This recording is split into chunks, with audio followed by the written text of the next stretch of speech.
इस प्रकार देखिए इस क्वेश्चन में का लिखा, सबसे पहले हम इसको सॉल्व यहाँ पर करेंगे। देखिए का, फिर इसके बाद हम भाग लगाएंगे, फिर गुणा करेंगे, फिर जोड़ेंगे और सबसे आखिरी में घटाएंगे, जिसको हम भागु योग भी कहते हैं। भाग से हो गया भाग, गुणा, योग, घटाना, ठीक है, भागु योग का नियम भी इसको कहते हैं। चलिए आपके सामने क्वेश्चन लिखा हुआ है, इस क्वेश्चन को फटाफट सॉल्व करिए। इस नियम के अनुसार कैसे करते हैं हम, चलिए हम भी करते हैं साथ में। 250 प्लस 150 कोष्टक 1 डिवाइड बाय 50 का 48 माइनस 40 प्लस 3, ठीक है। सबसे पहले उसने बोला था हमें कोष्टक, सबसे पहले हम इन कोष्टकों को सोल्व करेंगे। इसको सोल्व करेंगे सबसे पहले इन कोष्टकों को।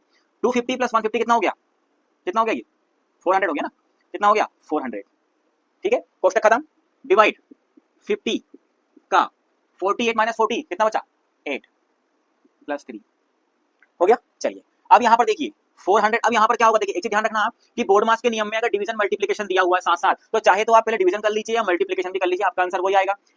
एडिशन और सब्सट्रैक्शन दिया है तो चाहे तो आप पहले एडिशन कर लीजिए या सब्सट्रैक्शन कर लीजिए, आपका आंसर वही आना है, ठीक है। दोनों में से जिस किसी को भी प्राथमिकता आपको देना चाहते हैं उनको आप दे दीजिए। यहाँ पे देखिए, यहाँ पे का मतलब होता है इनटू, यानी कि 400 डिवाइड बाय 50, का को मैं लिख सकता हूँ इनटू 8 प्लस 3। अब आपको ये नहीं करना है कि आप 8 में 3 जोड़ दीजिए, नहीं, आपका आंसर गलत हो जाएगा, ठीक है। इन तीनों में आपको आप कुछ भी कर दीजिए, कोई दिक्कत नहीं, क्योंकि यहाँ पर मैंने बताया था गुणा और भाग में से चाहे पहले आप इस भाग को कर लीजिए, गुणा कर लीजिए, आंसर आपका वही आना है, ठीक है। अगर यहाँ पे -2 होता तो चाहे -2 प्लस 3 होता तो चाहे तो मैं पहले इन दोनों को यहाँ पे घटा लेता, चाहे इस 3 को इस 3 से जोड़ देता, तो मेरा भी आंसर वही आना था, ठीक है। लेकिन यहाँ पर ऐसा कुछ भी नहीं है अभी। तो सबसे पहले हम क्या करते हैं, देखिए यहाँ पर एक चीज ध्यान रखना, अगर एक उदाहरण स्वरूप समझा रहा हूं मैं आपको। अगर देखिए 1/2 लिखा है, ठीक है, तो यहाँ पर देखिए बटे में क्या लिखा, क्या रहता है इसके हमेशा 1 रहता है। तो यहाँ पर इसको मुझे अगर गुणे का निशान लाना है तो इन संख्याओं को पलट दूंगा मैं। देखिए 1 × 1/2 हो जाएगा, यानी कि निशान भी बदला, साथ में संख्या भी क्या हुई, पलट गई। उसी प्रकार अगर मान के चलिए 1 × 1/2 लिखा है, ठीक है, 1/2 लिखा है, तो यहाँ पर अगर मुझे इसको भाग करना है तो मुझे यहाँ पर देखिए 1/2 इस प्रकार से, ये इस प्रकार से इनका संबंध एक दूसरे से होता है। तो यहाँ पर 400 डिवाइड बाय 50 लिखा है, यानी कि इसके बटे में एक है, तो यहाँ पर अगर मैं इंटू करूंगा तो क्या होगी, संख्या पलट जाएगी, यानी कि क्या हो जाएगी 400 × 1/50 हो जाएगी इंटू 8 प्लस 3।